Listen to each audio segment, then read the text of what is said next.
My name is Rachel Doyle, and I'm 33 years old. Last Thanksgiving, my mother pushed an envelope across her kitchen table, tapped it twice with her fingernail, and told me it was time I grew up. Inside that envelope was a job offer. Executive assistant to my younger sister, $48,000 a year. My parents had been planning that moment for a month. My sister sat there smiling through every second of it. Not one person at that table knew I own a company worth $1.2 billion. They believed I was a broke florist who needed rescuing. And I let them believe it, because I wanted to see once and for all how my family treats someone they think has nothing. By the end of that night, my sister was on the bathroom floor sobbing, and it had nothing to do with anything I own. But here's what none of them knew when I walked through that door. The envelope with my name on it was the smallest surprise waiting in that house. Welcome back to Quiet Hour Stories, where women who kept their heads down finally tell you what happened next.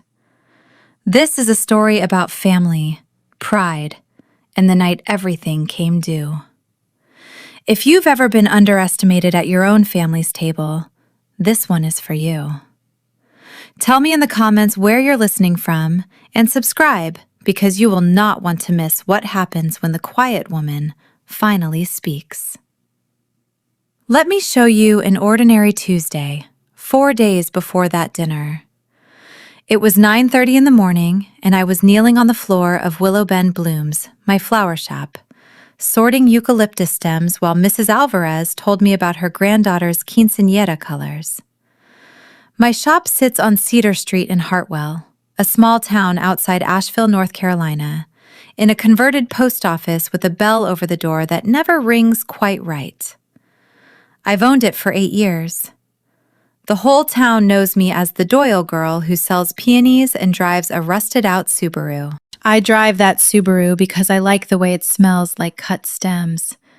Try explaining that at my mother's table. Here's the part the town doesn't see. At 3 that afternoon, I climbed the narrow stairs to my office above the shop, opened my laptop, and signed off on the purchase of a mid-sized commercial cleaning and facilities company for $31 million. One digital signature. Then I went back downstairs and helped a 10-year-old pick out a bouquet for his teacher. That's my life.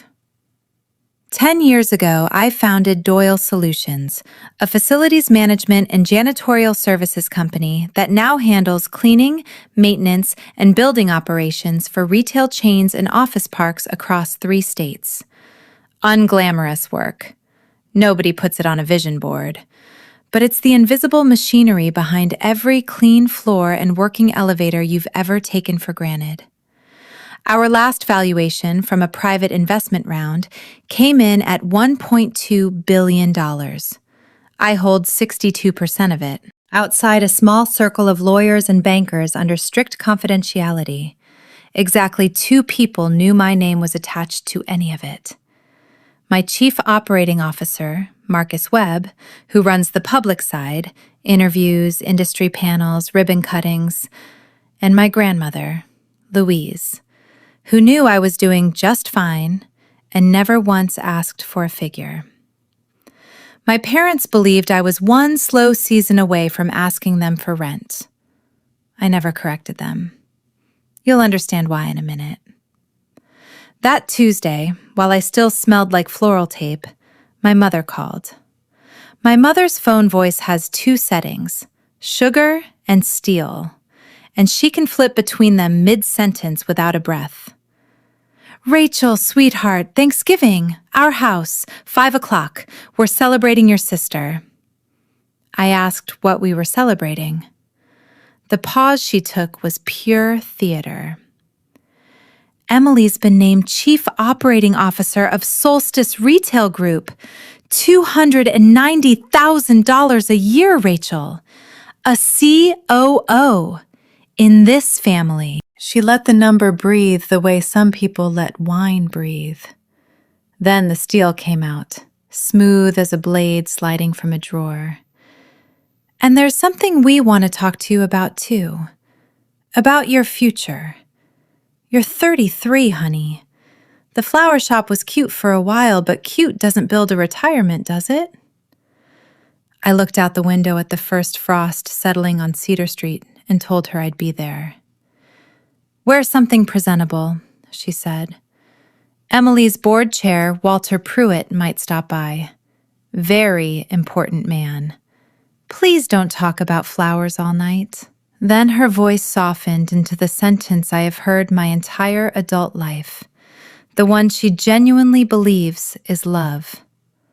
We just want you to matter, Rachel.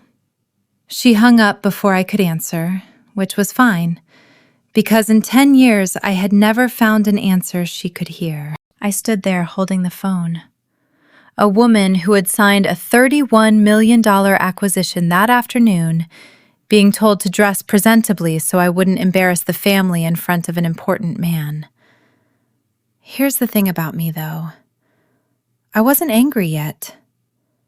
Anger takes hope, and mine had a scar where the hope used to be. To show you the scar, I need to take you back 10 years. I was 23 and I'd just watched my first business die. It was a small event catering startup, one commercial kitchen lease, a delivery van I'd bought used, and 13 months of 18-hour days.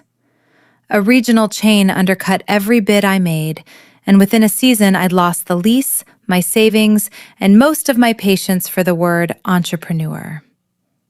I came home that Christmas hollowed out, looking for a couch, some stuffing, and maybe one person to say, "You tried something hard."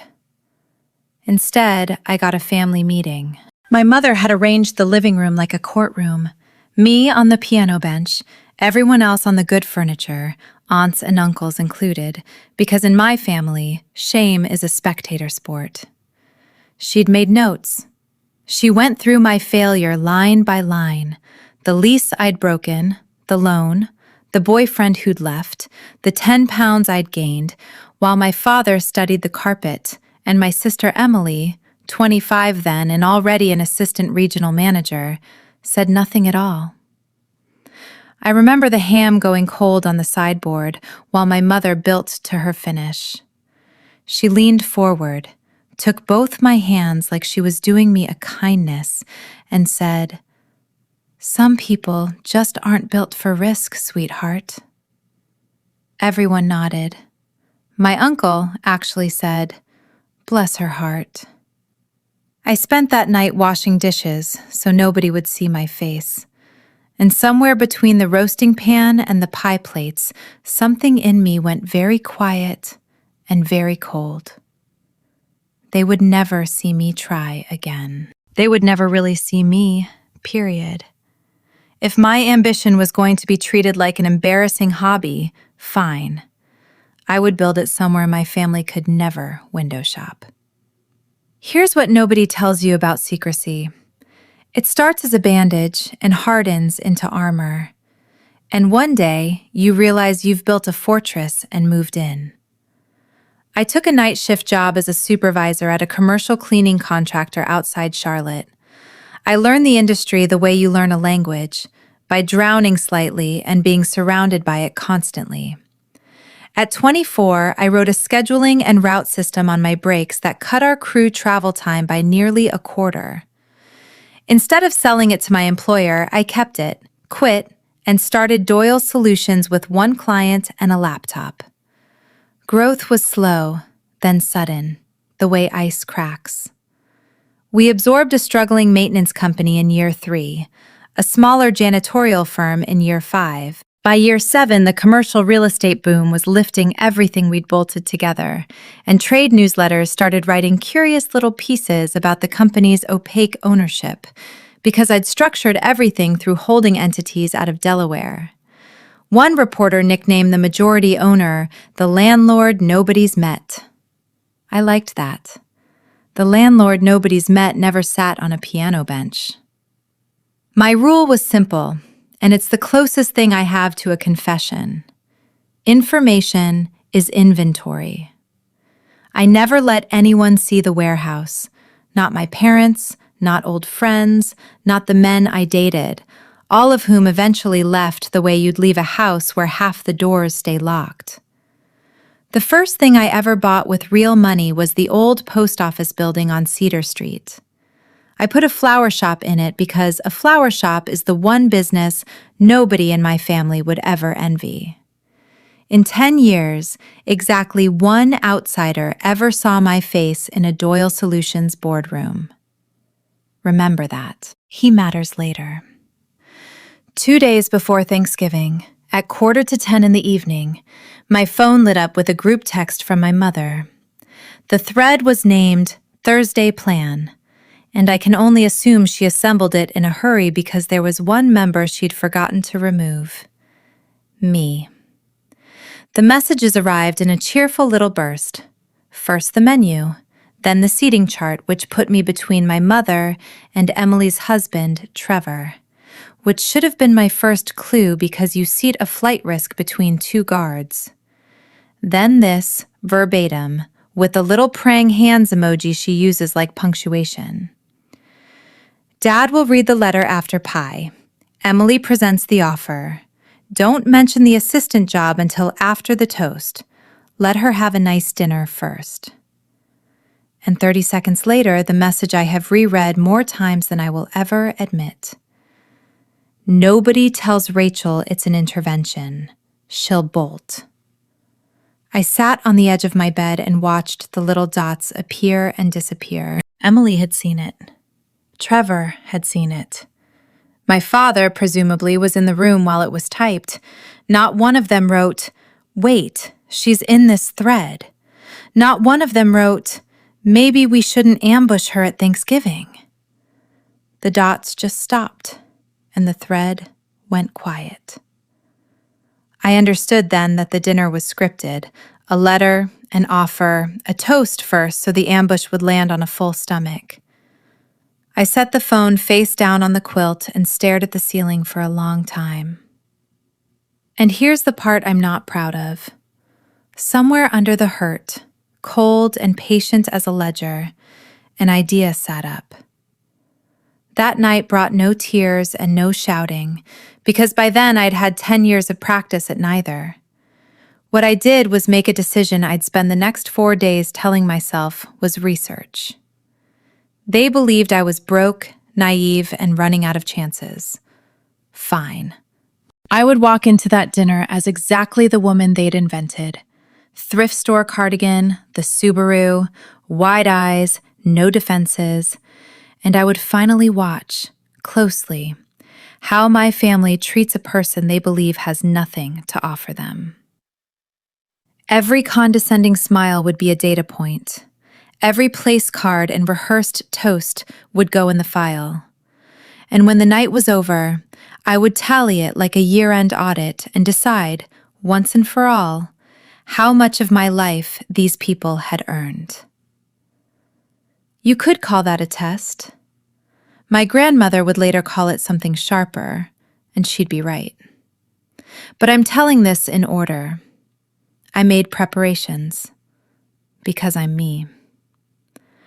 I told Marcus I'd have my phone on and asked him to hold anything unless it truly couldn't wait. I decided I'd drive myself, park facing the street, and keep my coat by the door. An exit plan. The kind you make for a building you expect to catch fire. Then, on the morning before Thanksgiving, my grandmother Louise called the shop. She's 84. She still drives her ancient Buick to her Tuesday bridge club, and she does not call to chat. "You're coming tomorrow?" she asked. I said yes. There was a pause with weight in it. "Good," she said. "I need you there, Rachel Ann." She hung up before I could ask why. My grandmother has never once needed me at a dinner. That afternoon, the day before Thanksgiving, Marcus sent me a file marked urgent after all. And I want you to appreciate the timing, because I've had a year to appreciate it and I'm still not finished. It was a client account review. Solstice Retail Group, a mid-sized home goods chain with about 70 stores, one of Doyle Solutions' 10 largest facilities contracts. We handled every cleaning crew, every maintenance schedule, every building system across their entire footprint. And they were bleeding on us. Invoices sliding past 90 days, 2 straight quarters of scope reductions as they closed underperforming locations. Our analysts recommended terminating the contract at the end of January, which for a retailer coming out of the holiday season isn't a haircut, it's a heart attack. I read the summary twice, flagged my concerns, and was typing my sign-off when I reached the paragraph naming the brand new Chief Operating Officer Solstice had hired 3 weeks earlier to stop the bleeding. Emily Doyle Marsh. I sat back and looked at that sentence for a long time. My sister's $290,000 triumph, the crown jewel of tomorrow's dinner, belonged to a company my own analysts had just, in writing, described as circling the drain. She didn't know I existed anywhere near her world. She didn't know her biggest facilities vendor was quietly deciding her company's future from a flower shop in Hartwell. I typed one instruction to Marcus. Hold the termination decision until after the holidays. No explanation. He didn't ask for one. That's why it's Marcus. I told myself it was diligence, not mercy. Then I closed the laptop, wrapped my grandmother's gift, and laid out the oldest cardigan I own. The next evening, I parked my Subaru behind a line of cars worth more than my parents' house and walked in to be humiliated on schedule. My parents' house on Thanksgiving looked like a catalog had gone off.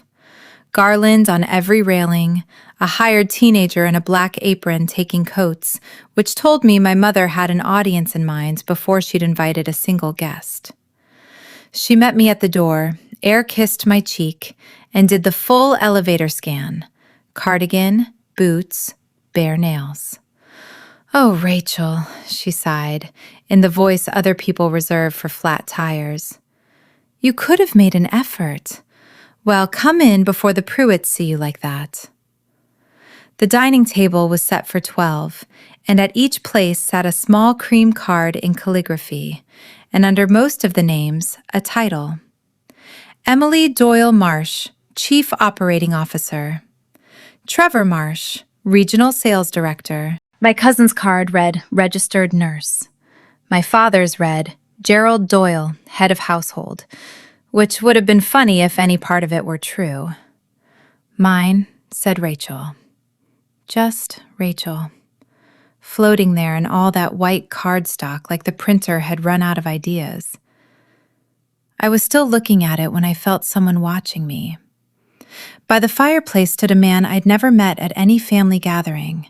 Silver hair, a golf tan, the practiced lean of someone who chairs meetings for a living.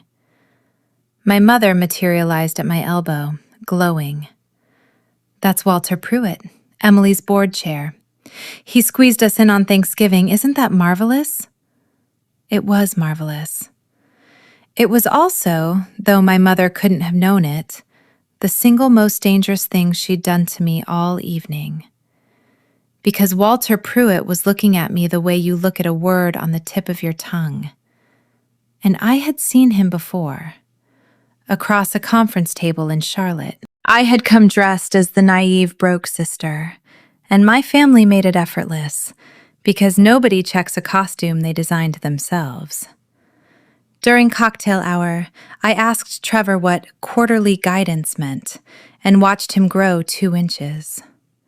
I let my mother explain the word portfolio to me slowly, with hand gestures, while her book club friends exchanged glances soft with pity.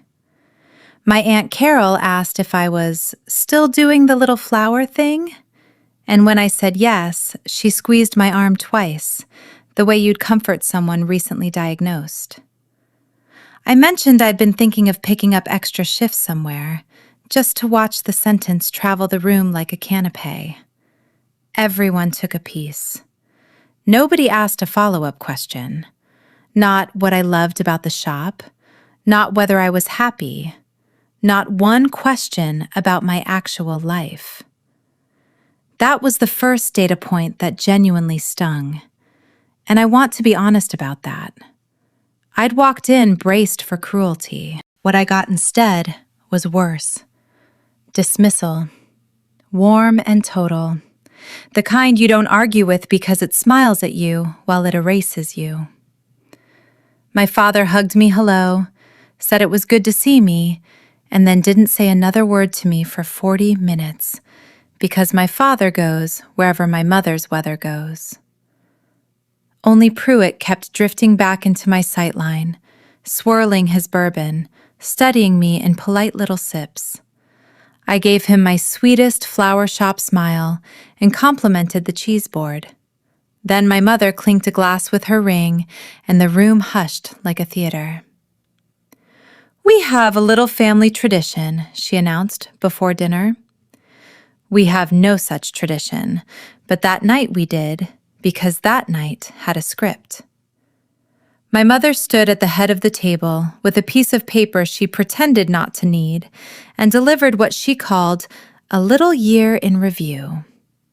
It was a shareholder report where the only stock was Emily. She walked us through my sister's promotion like stations of the cross, the interviews, the negotiation, the corner office with the mountain view. And when she reached the number, she slowed and gave every syllable its own spotlight. $290,000 a year. The room applauded. Trevor whistled. My uncle said, "Now that's a return on investment," and clapped my father on the shoulder. And my father beamed the borrowed beam of a man applauding someone else's weather. Emily stood in the wash of it, lovely and lacquered, and I clapped too. Honestly, I did, because whatever else is true, my sister has always worked like a rented mule. Then my mother turned to me, and the room's temperature moved with her eyes. "And Rachel," she said, consulting her paper as though my life required footnotes, "is still with her little flower shop." A beat, perfectly timed. "We keep hoping." The laughter was quiet and terrible, the kind people offer when they're grateful the spotlight found somebody else. I smiled and raised my cider to her, one broke girl saluting the fleet. Inside, the ledger got a fresh line. But here's what I noticed while the room chuckled at me, and it's the detail that kept me from enjoying my own experiment. Walter Pruitt wasn't laughing. He was looking from Emily to me and back, wearing the stalled expression of a man doing arithmetic that won't come out even. He'd heard the words, her little flower shop, and something about them was bothering him.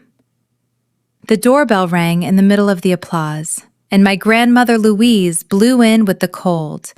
84 years old, 5 feet of wool coat and opinions, fresh from piloting her Buick across town like a tugboat captain. The room rearranged itself around her the way rooms do around people who can't be managed. She hugged Emily and said, "Congratulations," like she meant it.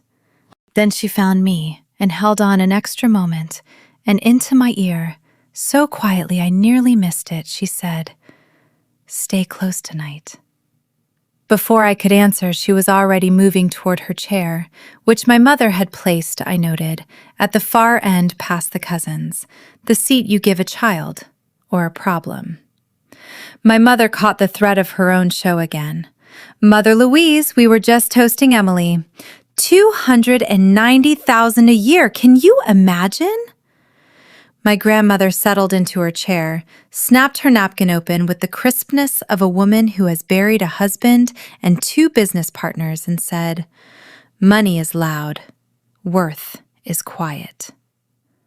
The table did the polite chuckle it does when it can't tell whether it's been blessed or slapped. My mother's smile tightened by one turn of the screw.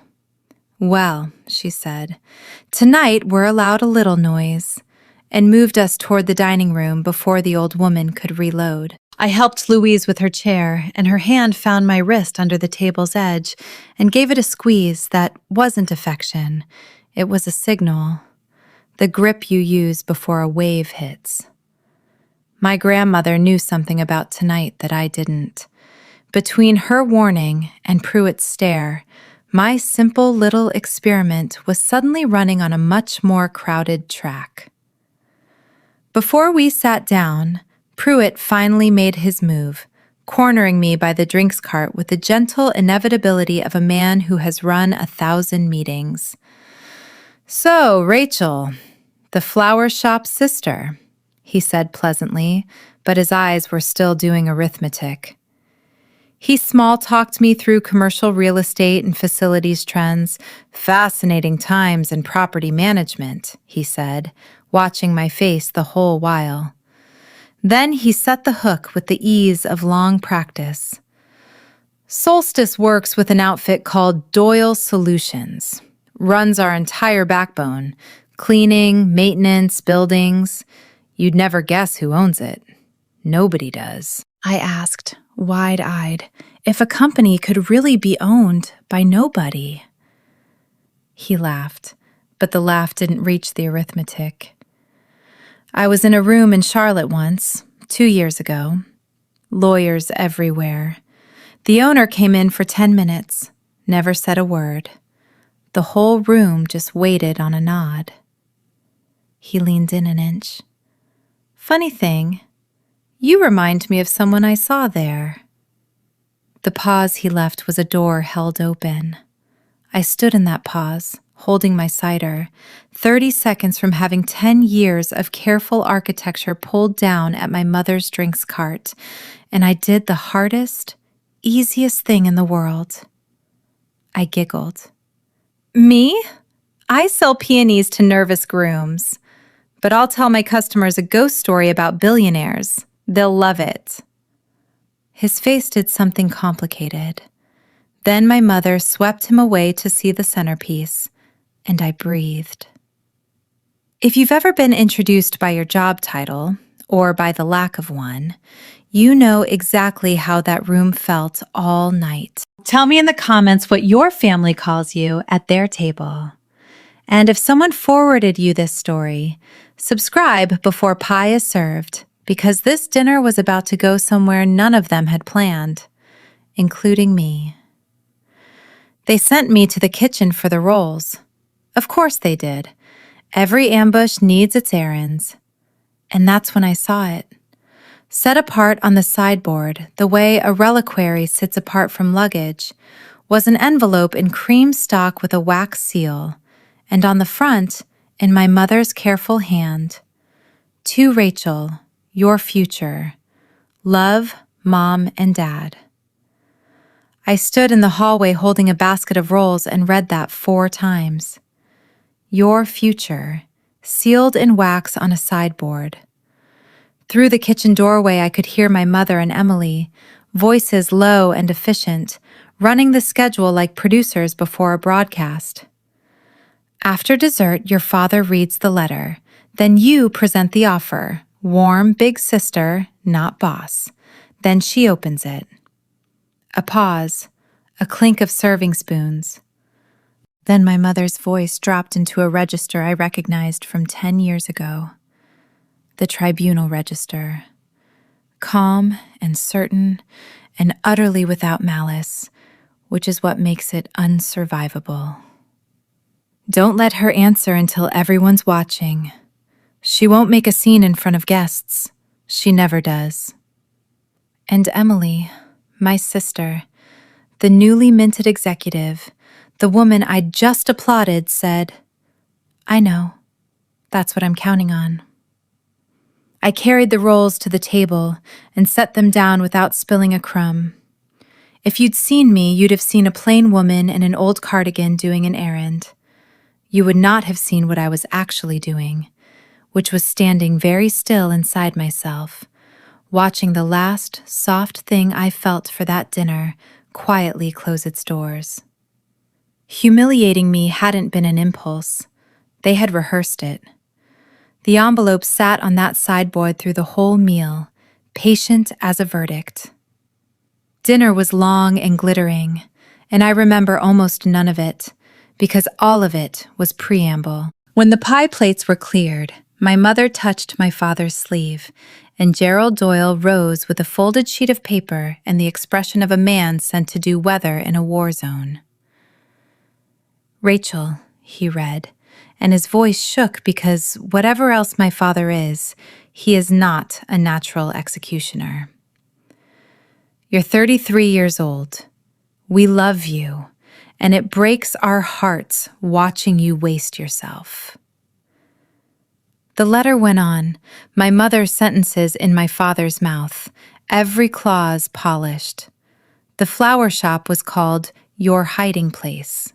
The Subaru made an appearance, so did my empty ring finger to a sympathetic murmur from the ants. I sat with my hands folded and took it, data point after data point, while around the table every face arranged itself into troubled compassion, which from the inside looks exactly like an audience. Then my mother stood, because the headliner never lets the opening act close. "Sweetheart, we didn't want another year of this, so we did something about it." She said it with her chin high, a woman being brave on my behalf. "We just want you to matter." There it was, the family motto, laid on me like a wreath. She nodded, and Emily went to the sideboard and came back with the cream envelope and set it in front of me. Inside, on solstice letterhead, lay an employment agreement. Executive Assistant to the Chief Operating Officer. Salary, $48,000. Start date, January 6th. Reporting directly to Emily Doyle Marsh. My sister leaned down beside me, warm as a heat lamp, and said the line she'd rehearsed in the kitchen. "You don't have to be great, Rachel. You just have to be near it." I was still staring at the tidy signature line with my name printed under it. $48,000 offered to me like a life raft, while my own company moved more than that every 11 minutes of every business day, when my mother, flushed with momentum, decided the night could hold one more announcement. And since we're all together, there's a family decision about Grandma Louise. I watched my grandmother's chin come up slowly at the far end of the table. "We've spoken to a realtor friend of mine. In January, we're listing the Maplewood house. Mother Louise will move into Cedar Court. There's a waiting list, but I pulled some strings." She said, "pulled some strings," the way other people say, "performed surgery." "The house money will set her up beautifully. And honestly, that old place needs a family, not a widow rattling around in it." Louise said evenly, "I wasn't aware I'd asked." My mother laughed, the laugh she uses to pave over other people. "Mother, be realistic. Who's going to keep that house? Not Rachel." Here she turned to me, smiling, including me, and delivered it without a gram of cruelty in her voice, which is the thing about my mother I have never been able to explain to anyone. "Honey, you couldn't buy the garage." The table chuckled. Trevor toasted "new chapters," and I looked down the long white tablecloth at my grandmother, the one person in that family who had ever kept my secret without asking to see the vault, sitting in the far chair, being liquidated by committee between the pie and the coffee. And I understood, finally and completely, why she had needed me there tonight. My experiment was over. Something else had started. What happened next happened the way pressure always happens in my family, softly, from every direction at once, with love as the stated reason. My mother produced a pen, not offered it, produced it. Laid it across the contract at the perfect angle, a stage manager's touch. "Sign it tonight, sweetheart. Start the new year new. Trevor talked about growth mindset. My aunt said, "Opportunities like this don't knock twice, dear. Not at your age." My uncle observed to no one and everyone that some people need the nest kicked or they never fly. And the table murmured its amen. The same amen from 10 years ago, aged like a bad wine. And Emily crouched next to my chair. Actually crouched, the posture you take with toddlers and skittish dogs, and made her closing argument with her eyes shining.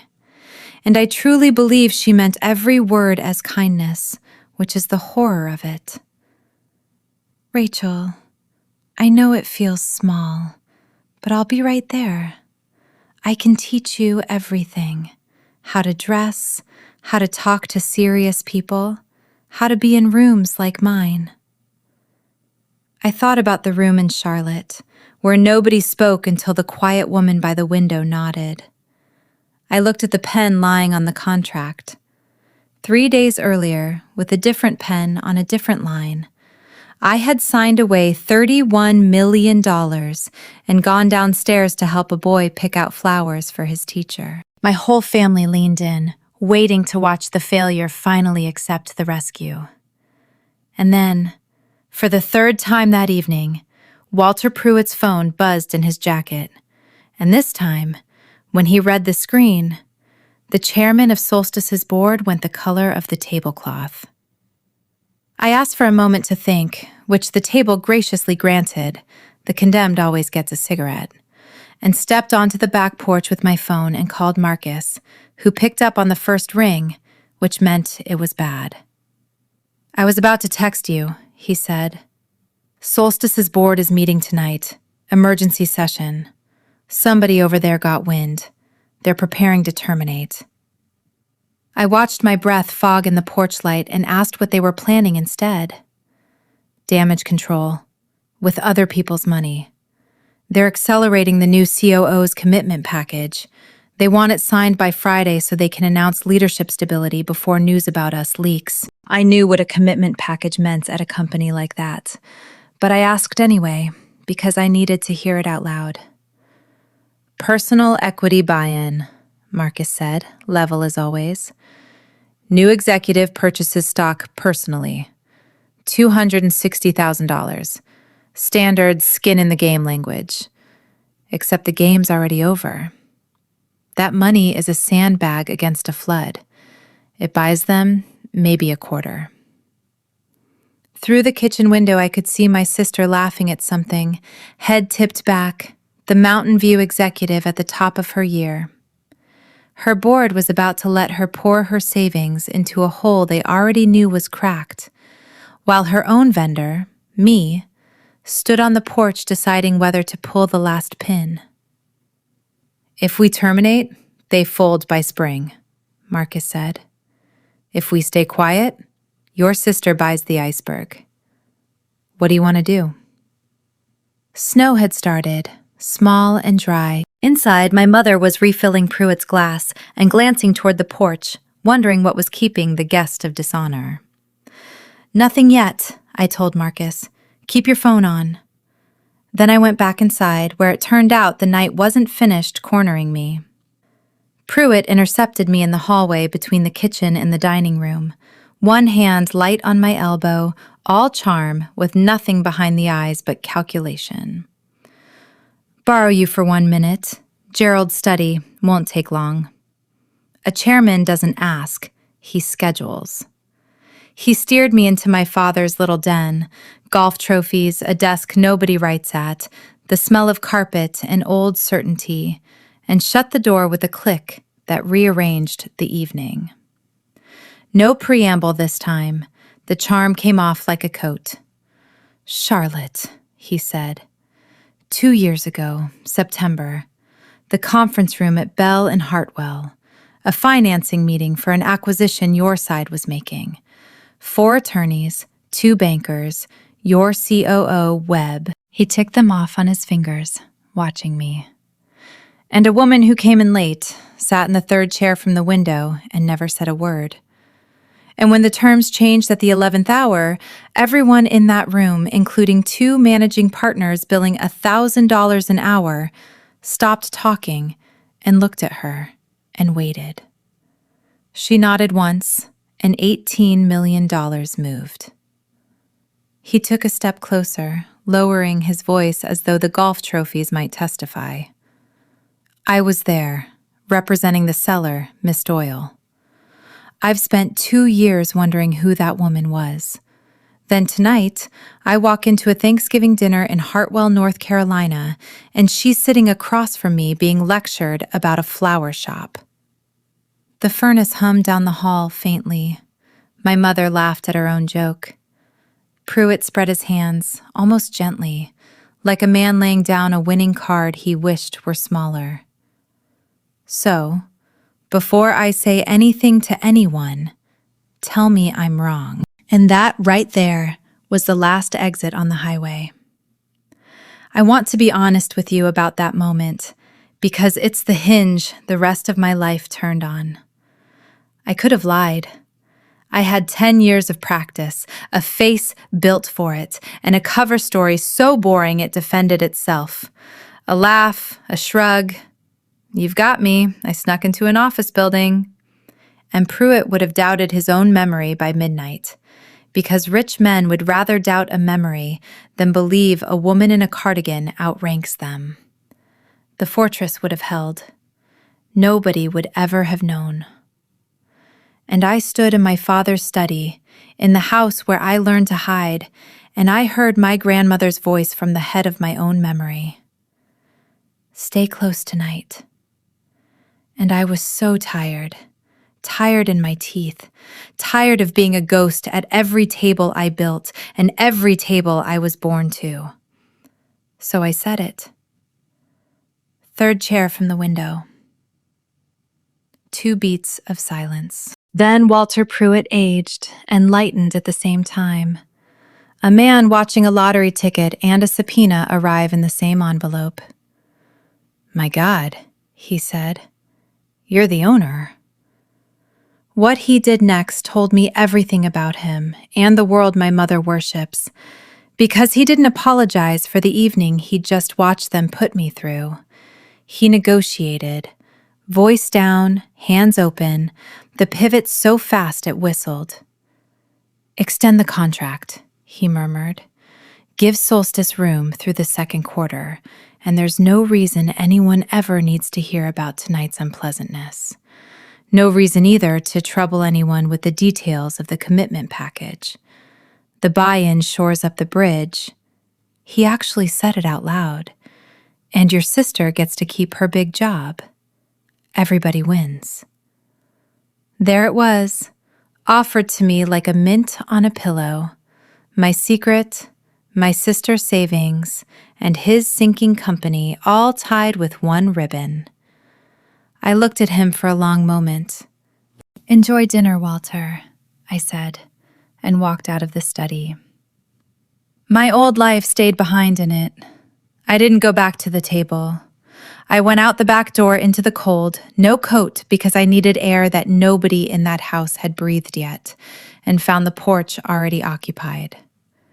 Louise sat on the old glider in her wool coat, mittened hands around a mug of tea gone cold, looking at the snow like it owed her money. I sat down next to her. For a while, neither of us said anything, which with my grandmother is a complete conversation. Then she said, They get to the house yet? Or just the part where they save you from yourself? I told her both. She nodded, unsurprised. She'd smelled the whole agenda days ago, which is why she'd summoned me, her one ally in a family of auctioneers. I almost told her everything right then. Doyle Solutions, Charlotte, the man in the study, but she spoke first. You know what your problem is, Rachel Ann? It wasn't a question, same as your mother's, turned inside out. She needs the whole world to see her worth. You need to make sure nobody ever does. The glider creaked, snow ticked against the gutter. You've been running a test on this family for 10 years, child, sitting there in your old coat, keeping score. She turned and looked at me, 84 years of her, eyes like water under ice. Nobody passes a test they don't know they're taking. I opened my mouth to defend myself, to explain about the Christmas dinner, the piano bench, the bless her heart, and found the cupboard bare. She patted my knee with a mitten. Money is loud, she said softer now. Worth is quiet. But quiet and hidden aren't the same thing, and you've been calling one the other for a long time. Inside, the piano started. My mother was gathering her audience again. By the time I came in from the porch, Pruitt had performed triage on his own panic. He stood by the piano with a fresh drink and a chairman's smile, and as I entered, he raised his glass and announced to the room, "A little bird tells me Solstice has very exciting news coming with our partner Doyle Solutions in the new year." He said it looking at me. A message, a lure, a leash, all three. My mother, who wouldn't know Doyle Solutions from a garden center, but knows the word partner in a rich man's mouth, inflated on the spot. "You hear that, everyone? Emily's company, partnering." And then, because momentum is my mother's one true faith, she swung it all back around to me. "Which makes tonight perfect. Rachel," the pen still warm, "sweetheart." The contract had migrated to the piano lid, envelope and all, and the pen lay across it. "Sign it here, with everyone we love as witnesses. Give your father his Thanksgiving present." The whole table again, plus one chairman watching with cute personal interest whether the owner of Doyle Solutions was about to become his COO's errand girl. My father wouldn't meet my eyes.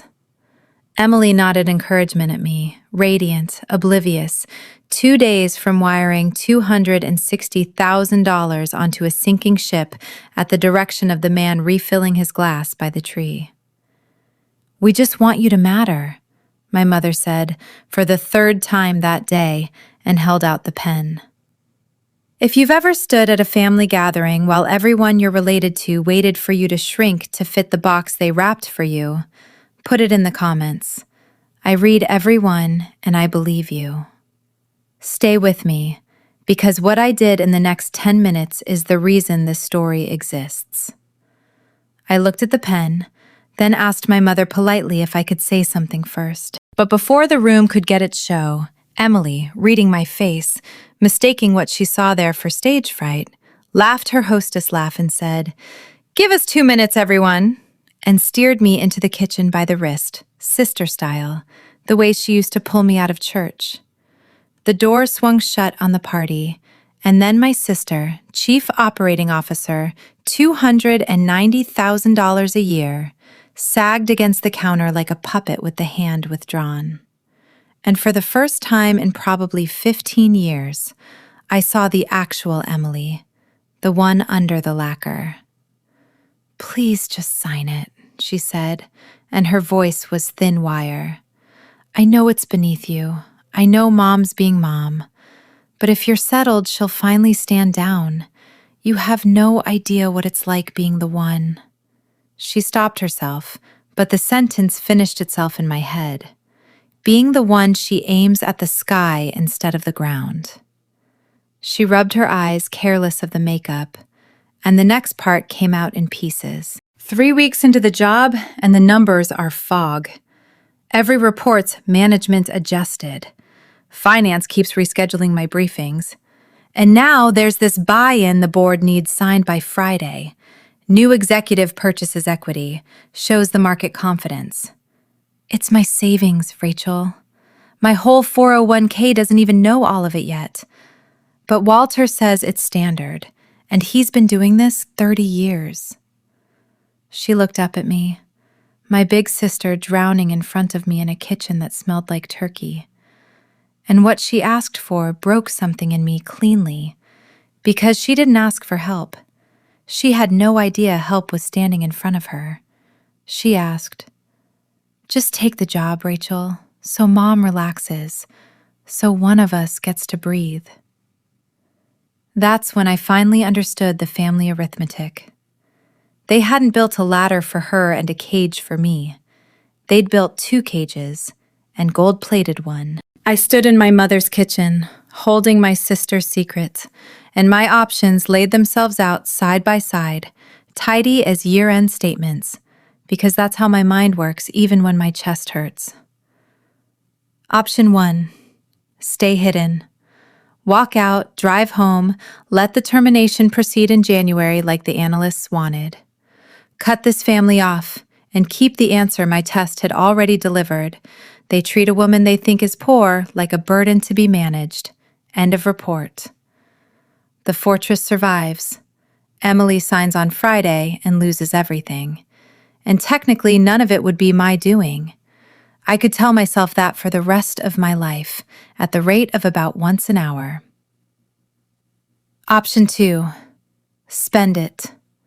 Spend the secret I'd guarded for 10 years, the ghost that kept me safe, the last clean answer I would ever get to the question of whether my family could love me small. Spend all of it here, tonight, in front of the aunts and the amen chorus and the chairman, to save the sister who had just asked me to be her assistant.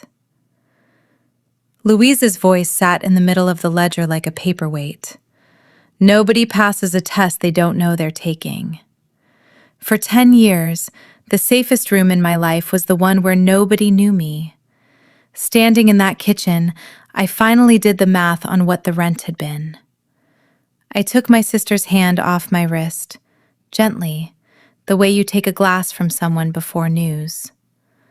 Then I walked back through the swinging door into the dining room, past the piano, to the head of the table. And I did not pick up the pen.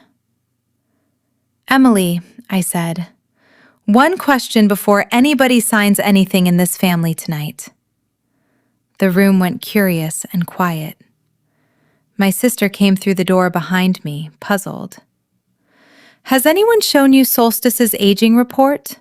The real one, not the summary. Across the room, Walter Pruitt set his glass down so fast it cracked against the piano lid. Rachel, my mother hissed, sit down. But I stayed on my feet and kept my voice at exactly the pitch I use for pricing a wedding order, because nothing unsettles loud people like calm. Receivables running past 90 days, I said to Emily, only to Emily. 2 straight quarters of scope reductions on your biggest facilities vendor. A dozen stores that should have closed in Q2 still open and bleeding cash. A credit line that's fully drawn. Which is why, 3 weeks after hiring you, your board suddenly needs its brand new COO to write a personal check for $260,000 and call it confidence. The words landed on the table like dropped silverware. Trevor snorted. Where's this coming from? Facebook? My aunt murmured something about jealousy, at last, as though a diagnosis had been confirmed. My mother stood, actually wringing her napkin. Rachel Doyle. Your sister runs a company. You sell flowers. Apologize. I didn't move, because I was watching the only person in that room whose reaction to my information actually mattered, and Walter Pruitt had gone the gray of wet newspaper. He tried twice to laugh it off. Colorful theories, holidays, emotions run high, and both times the laugh died in the air, because the room had seen his face in the second before he built it back. And the room, whatever else it was not stupid. Emily looked from him to me and back, and I watched 3 weeks of fog condense into one droplet of ice-cold understanding. The aging report, she said slowly, to Pruitt, not to me. I asked finance for receivables detail twice. Twice, Walter. I got summaries. Her voice didn't rise. It lowered. And for one strange, proud second, She sounded like Louise. Why does my sister know my numbers? And there it was. The question arrived at last, standing in the middle of my mother's Thanksgiving like a stranger nobody had invited. Every face at that table turned to me. I took one breath, 10 years long. Because Doyle Solutions is mine, I said. One sentence, and the room stopped like a pulled plug. I founded it 10 years ago. I own 62% of it. My company runs every cleaning crew, every maintenance schedule, and every building system Solstice has. And my analysts have spent 3 weeks deciding whether to cut your company loose, Emily. That's why I know your numbers. They cross my desk before they cross yours. Silence has a sound. It's the ice shifting in 12 abandoned glasses. My mother laughed. I want you to understand, she genuinely laughed, a bright social peal, and looked around the table inviting everyone to join, because the sentence I'd said could not be parked anywhere in the universe she lived in. Rachel, sweetheart. Doyle Solutions, that's a billion-dollar company. Walter, tell her. She turned to him, still smiling, holding out the moment like a plate that needed taking. And Walter Pruitt looked at me, one long look. The study, Charlotte, the whole arithmetic finally balancing, and said the only word he had left. Charlotte. Then he sat down carefully, like a man minding a bad back, and put his drink on the floor beside his chair. My mother's smile stayed up a full 3 seconds after everything behind it had gone. I watched it happen. And I want to be honest with you, the way I promised at the start. Watching it, I felt no triumph at all. I felt the floor of 10 years drop out because her face went from scorn to shock. And then, this is the part that cost me to count, to calculation. I watched my own mother begin to reappraise me in real time, the way a realtor's eyes reappraise a house when the neighborhood turns. And I understood with perfect clarity the price of the thing I'd just spent. I would never again know which version of her love was for me and which was for the number. That question had been the whole point of my test, and it burned down with the fortress, all in one sentence. Louise's mug clicked softly onto the side table. My father whispered my name like a fact he was checking, and I turned to my mother and finished it, quietly. You told me some people just aren't built for risk. I built one anyway, Mom. You just never asked. My mother recovered the way weather recovers, total, immediate, shameless. 10 seconds of dead air, and then the tears arrived, right on schedule, and she came around the table with both arms rising like a drawbridge in reverse. My daughter, my brilliant, secretive girl. I always knew, didn't I, Gerald? Didn't I always say she had something? I stepped back, one step, small and complete, and it stopped her mid-reach. No, I said, and there was no anger in it, which is, I think, why it worked.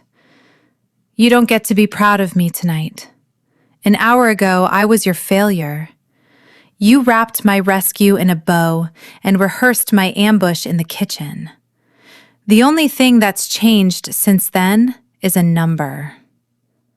Her mouth opened. I said the rest before it could deploy. I was always somebody, Mom. You were waiting for a number. My aunt studied the tablecloth. Trevor put down his phone. I picked up the contract, my future, in its cream and wax coffin, folded it neatly along its original crease, and set it beside my plate, squared to the table edge the way you return something borrowed. The answer is no, to this job and to the other offer I got tonight. I glanced at Pruitt, still parked in his chair, the one where I stay quiet and everybody wins. My mother turned to my father, opening the channel she'd used for 40 years, the one where Gerald clears his throat and restores order in her voice. And my father stood up, looked at his wife, and for the first time in my witnessed life, went off script. Diane, sit down. Quiet, not unkind, absolutely unprecedented. Sit down and let the girl talk. I read that letter tonight because you told me she needed saving. Seems to me we ought to hear what she thinks needs saving in this room. My mother sat. The house itself seemed to lean in, and I turned to face the chairman.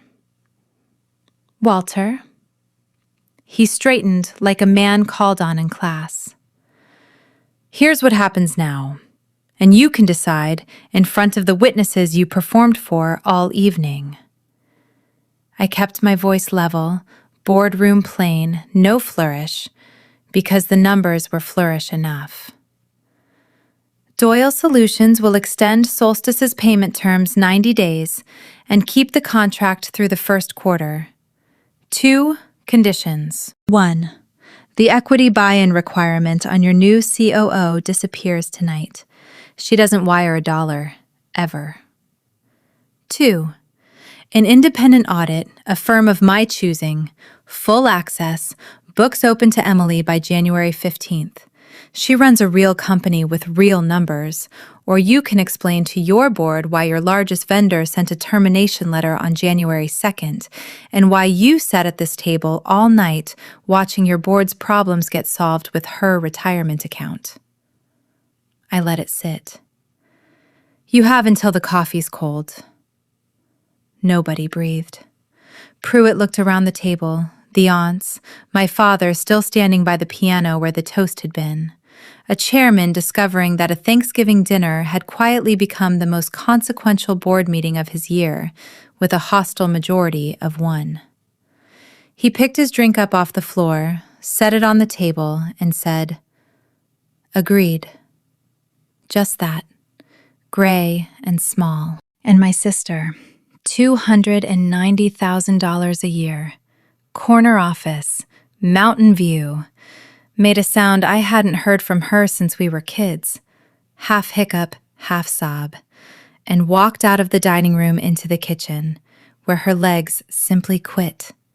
She slid down the cabinets to the floor and sat there on the tile, crying into her hands, in her beautiful suit. I told you at the beginning. By the end of the night, my sister was on the kitchen floor crying, and it had nothing to do with anything I own. She was crying because somebody had finally stood between her and the people spending her. It had just never occurred to her that it would be me. I sat with Emily on the kitchen floor for a while. Some things you do in a suit. Some things you do in an old cardigan. Turns out this one works in both. When her breathing evened out, I got my coat from the hired teenager and walked out the front door into the snow. My mother followed me, of course she did. But when she reached the driveway, she didn't perform. She just stood there in the porch light with her arms crossed against the cold, and when she finally spoke, the sugar and the steel were both gone, and underneath them was a tired woman from the wrong side of a hard childhood. My father told me a mechanic's daughter shouldn't dream past the front counter, she said. I spent 30 years selling real estate to women who never once remembered my name. The snow ticked down between us. I thought if you girls had titles, the world couldn't do to you what it did to me. That's what I thought love was. Armor.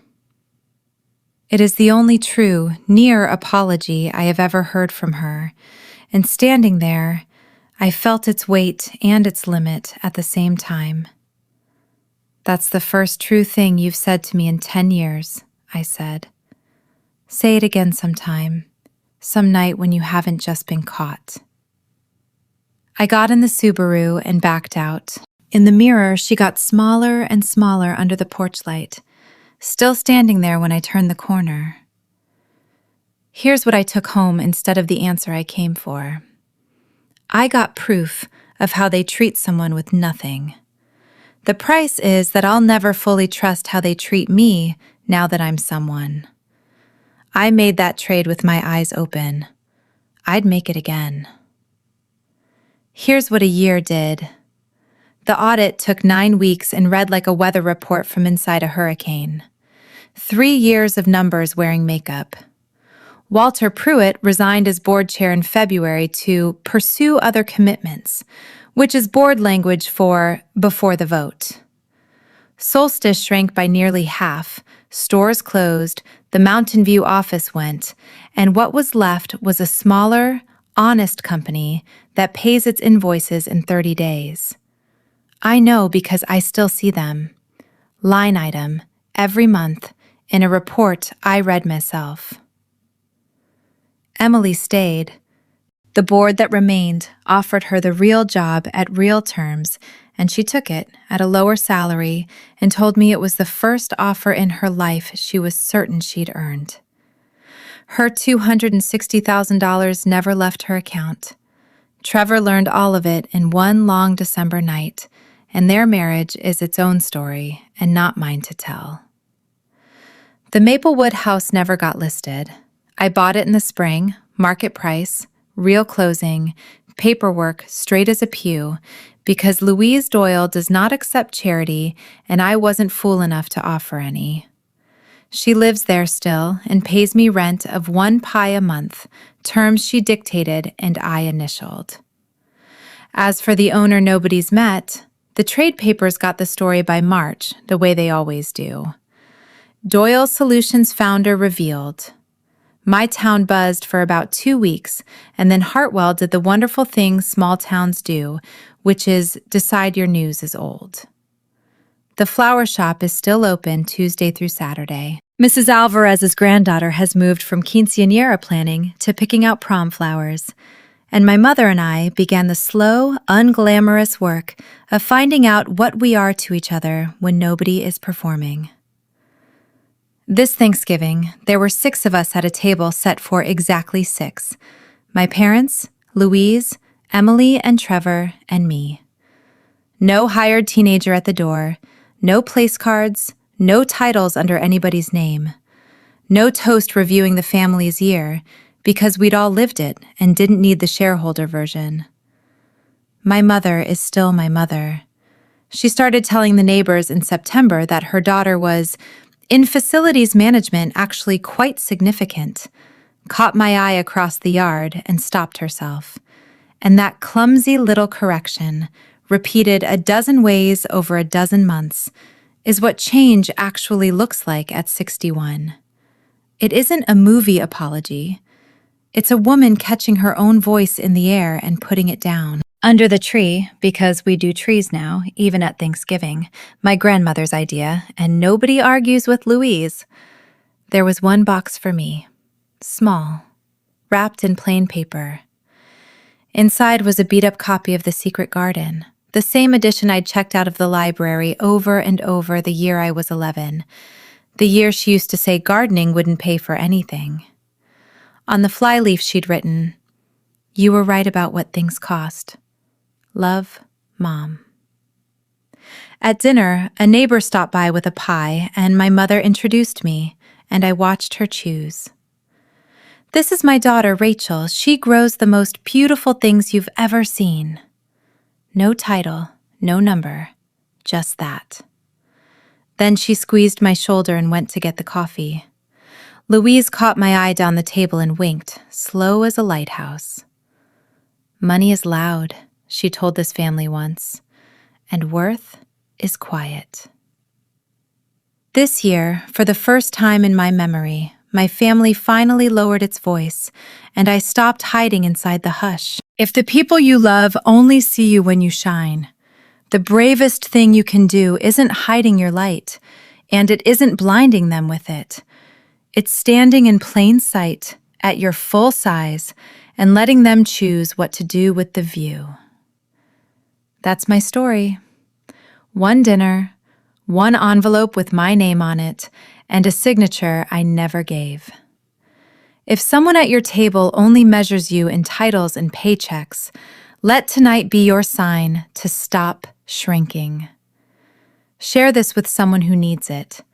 Tell me your story in the comments. I read every one. And subscribe, because there are more quiet women with loud stories where this one came from. I'll see you in the next one.